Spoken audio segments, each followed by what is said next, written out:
And now let's switch into the media space. I read recently that personal data is the oil of the digital age. All those personal stories that we share online have value and serve as currency, except that we so freely surrender them in return for Facebook and Google.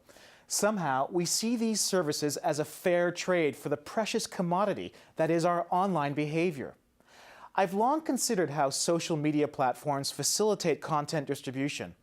I enjoy sharing my photos, films, and stories, but I've only just begun to think about who's profiting most from my creativity, and I don't like what it adds up to. Facebook lays claim to the content that we do share with overly complicated terms of service. They want to make it easier for us to give it all away, to be as public as possible.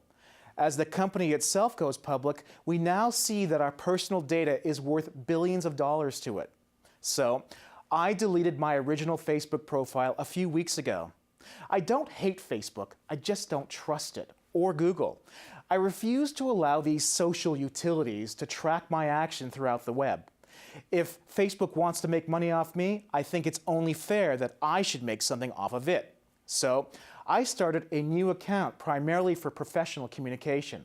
If I do want to share content, I'll do so on platforms where my ownership rights are clear and not subject to royalty-free licenses or facial recognition algorithms.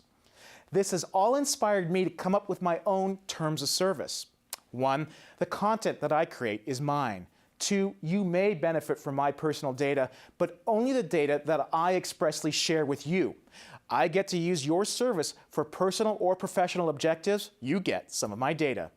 3, I will generally only share things online that I would feel free to publicly express in a conversation, a lecture, or in writing.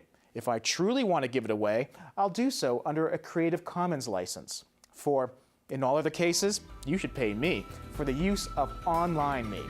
As for me on Twitter, I'm HRH Media. On TV and in real life, I'm Hanson Hossein.